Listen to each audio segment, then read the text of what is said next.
Nous sommes de retour sur le plateau de TV Finance pour cette édition du 22 septembre 2023. Merci beaucoup pour votre fidélité. Merci beaucoup si vous nous rejoignez à l'instant. Instant dans lequel il est l'heure de retrouver de façon hebdomadaire notre invité Eric Galliègue. Eric qui est désormais directeur de la recherche chez FI Advisor Valcan. Bonjour Eric.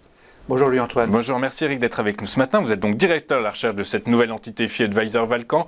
Avec nous tous les vendredis pour nous expliquer quelles sont les actualités majeures qui ont impacté l'évolution des indices boursiers. Cette semaine, inévitablement, ce sont les décisions de politique monétaire qui ont fait beaucoup bouger les marchés. On va voir ça dans un instant. Juste avant, est-ce que vous pouvez nous rappeler quelle était la performance hebdomadaire des principaux marchés actions ? C'est une performance qui est négative. Elle est un peu plus négative aux États-Unis qu'en Europe, puisqu'on a perdu plus de 3%.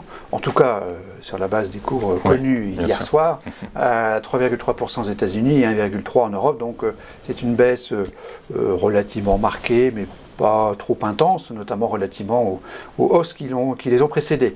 On a par ailleurs donc un euro qui est stable aujourd'hui autour de 1,07 $. La paire euro-dollar, effectivement, qui est stable. Inévitablement, on va commencer par cette... Alors, la décision de politique monétaire de la Fed, qui n'a pas surpris, la décision en elle-même n'a pas surpris, c'est le discours ensuite qui a douché les marchés. Vous pouvez nous expliquer pourquoi ? Oui, effectivement, la Fed laisse ses taux inchangés, mais on a l'impression que le marché, que les investisseurs se sont rendus compte que les taux n'allaient pas baisser, puisqu'il y avait dans les anticipations de marché l'hypothèse forte, qui était établie par beaucoup d'intermédiaires de marché, beaucoup de brokers en début d'année, de la théorie dite du pivot, c'est-à-dire qu'on va pivoter, les taux vont baisser, ils ne vont pas baisser, les taux monétaires ne vont pas baisser. Évidemment, on le sait depuis des mois et des mois, mais c'est ce qui a nourri, je pense, assez largement d'ailleurs la résilience des marchés d'actions face aux différents problèmes et aux risques qui ont augmenté sensiblement. Effectivement, M. Powell a rappelé que les taux vont rester durablement élevés. Donc les dot plots, comme on dit, c'est-à-dire les anticipations des membres du comité de politique monétaire des États-Unis ont rehaussé leurs dot plots, c'est-à-dire leurs hypothèses de taux monétaires pour 2024. Et donc on va rester tout au long de l'année prochaine avec des taux qui sont considérés comme élevés, mais qui correspondent effectivement à un niveau plus normal, entre guillemets, relativement donc à la problématique du moment, c'est-à-dire bien sûr l'inflation. Et l'inflation, effectivement, le taux directeur américain est entre 5,25, navigue entre 5,25 et 5,50. Les dot plots l'amènent à 6,1% au cours de l'exercice 2024. Donc effectivement, ça va évidemment avoir un impact considérable sur le marché des taux longs. On poursuit avec cette décision de la politique monétaire qui a décidé de maintenir son taux directeur inchangé à 5,25 après 14 tours de vis consécutives. C'est une bonne nouvelle ou c'est une mauvaise nouvelle ? C'est le deuxième point important et à nouveau monétaire, semaine monétaire chargée, avec donc ce maintien donc des taux taux inchangés, oui. Inchangés, comme effectivement c'était anticipé, on n'avait pas de certitude, mais bon voilà, parce que effectivement cette inflation a baissé. En fait, ce que nous dit la Banque d'Angleterre, c'est que le monetary tightening, c'est-à-dire le fait de vendre sur le marché une partie des obligations qu'elle a achetées lorsque effectivement le monde était en crise, en quelque sorte, ce processus-là continue et même amplifié. Donc le monetary tightening, c'est tout simplement directement une politique monétaire restrictive avec des banques centrales qui sont vendeuses de papier, qui ne sont pas acheteuses.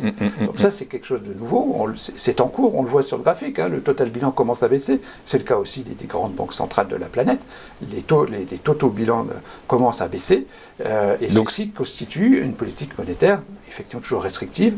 Les taux, même s'ils ne sont pas rehaussés, constitue donc aussi une indication, donc une politique monétaire qui est restrictive, sachant que le quantitatif, l'approche directe des banques centrales est quand même quelque chose de nouveau, relativement nouveau. Ça fait 15 ans que ça existe, depuis 2008, mais c'est vrai qu'aujourd'hui, on l'a en sens inverse. Ouais, c'est ça, on est dans une forme de nouveau paradigme des banques centrales. Après 15 ans, 15-16 ans, ouais, c'est ça, après une hausse continue, perpétuelle de leur bilan, là, effectivement, on commence peut-être à assister à une décrue de ces masses bilancielles. On va poursuivre avec le talon d'Achille, l'aiguille dans la chaussure de des banques centrales et particulièrement de la Fed, c'est un cours du pétrole qui se renforce, qui gonfle et qui pourrait atteindre les $100. C'est à nouveau donc une nouvelle négative qu'on interprète négativement, à savoir la hausse des prix du pétrole. Elle est d'autant plus négative cette nouvelle que la hausse des prix du pétrole se réalise alors que la conjoncture économique ralentit, ce qui peut paraître paradoxal, mais s'explique par la restriction de production de l'Arabie Saoudite et de la Russie. Donc on se retrouve avec un nouvel élément qui n'est pas très sympathique. Si on avait pu avoir une évolution naturelle du prix, on n'aurait pas eu la hausse qu'on a eue cet été. On est passé de $75 à 95 quasiment en termes de Brent. C'est une hausse de l'ordre de 20 à 25%. C'est donc quelque chose de très important. Et évidemment, ça crée un problème potentiel. Ça à la fois réduit le pouvoir d'achat des ménages, et augmente les prix. Alors, on sait que c'est factice d'une certaine façon, que c'est transitoire sur les prix, mais on va avoir dans les 2 à 3 mois qui viennent un effet de base qu'on voit bien sur le graphique. Lorsqu'on projette, si on reste au niveau à $95, on va se comparer à des niveaux qui étaient à 80 au mois de décembre 22, ce qui va dire, on a une inflation d'ordre énergétique qui revient, et donc ça c'est pas bon. Ouais, de toute façon c'est le sujet un peu serpent de mer chaque hiver, en début d'automne, chaque hiver, de toute façon les considérations énergétiques reviennent sur la table systématiquement depuis déjà quelques années. On va finir votre tour de l'actualité par une actu microéconomique. C'est Bouygues qui rachète les parts des minoritaires de Colas.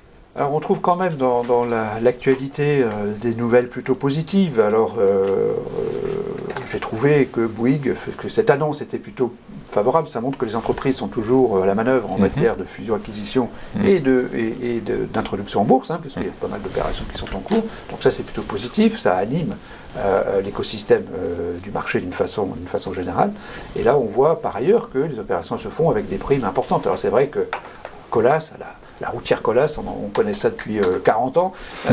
C'est vrai que ça fait longtemps qu'on imagine que Bouygues va racheter les quelques pourcents qui restaient dans le public. C'est fait avec une prime de 50%. C'est gigantesque. Donc c'est quand même quelque chose d'intéressant et ça motive les investisseurs à aller chercher des dossiers qui ressemblent. Il y en a parmi les mid et small caps. Ok, parmi les small. Juste, Eric, est tombé là il y a quelques instants le PMI, les prévisions, le PMI flash en France qui est ressorti en nette baisse de ce qui était estimé par le consensus. Le consensus était à 46, il ressort à 43,6 pour le manufacturier. Pour les services, il était estimé à 46, il ressort à 43,9. Ça donne de l'eau à votre moulin en disant que la récession est pour demain.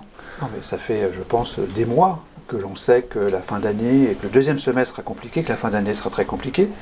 Ce n'est que la conséquence de l'inflation, tout simplement, avec un effet, avec une certaine inertie, avec un délai qui est assez significatif.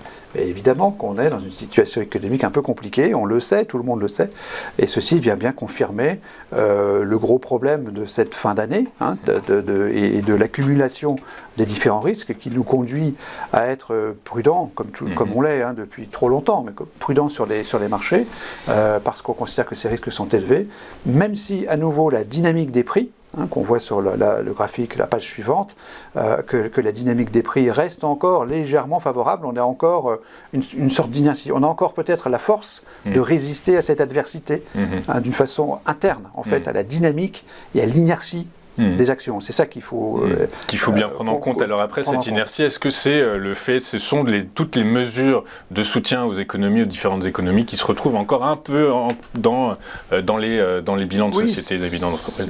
Oui, et là on parle plutôt de psychologie des investisseurs. C'est de la psychologie. Les investisseurs croient dur comme fer que les actions sont incassables, que jamais il y aura de problème, que s'il y a un problème, les banques centrales interviendront, ou les États, et que de toute façon les actions sont le meilleur investissement qu'on puisse imaginer. Ce qui est vrai à long terme, ce qui est vrai. Il n'empêche qu'en contrepartie de cette meilleure performance à long terme, il y a une volatilité qui parfois est forte. Et donc c'est pas parce qu'on perd 10 ou 15%, ce qui est malheureusement ce qui se profile pour les prochains mois, qu'il faudra forcément considérer que c'est anormal. C'est normal, oui, c'est ça. Et malheureusement, ça nous semble plus probable à raison donc de cet niveau de risque que nous mesurons aujourd'hui élevé, que nous considérons comme élevé, comme c'est le cas depuis un an. C'est ça, j'ai vu que vous avez rabaissé votre objectif d'entrée sur le CAC 40. Il était régulièrement au-dessus des 5000 points, là vous l'avez abaissé à 4955 points. On est autour de 5000, qu'est-ce que ça veut dire? Ça veut dire que si on simule en fait le marché par rapport à son évaluation, donc l'évaluation du CAC 40, on la considère autour de 6000 points. Aujourd'hui l'évaluation, on veut dire en fonction des bénéfices et des taux d'intérêt, fondamentale. un bon 6 000 aujourd'hui. Et si on rentre dans une tendance baissière, ce qui est quand même ce que je pense, que je crains, on va en dessous des valorisations. On va en dessous des valorisations. Donc si on va aller historiquement, l'histoire nous dit on va entre 15 et 20%, il n'y a rien de honteux à ça, notamment 2002-2008, eh bien ça nous fait 5 000. Très clair. Écoutez, merci Eric pour toutes vos précisions, votre présence, votre analyse et votre franchise. Eric Galliec, directeur de la recherche de FI Advisor Valcan, est avec nous tous les vendredis matins. Merci beaucoup Eric d'avoir été avec nous.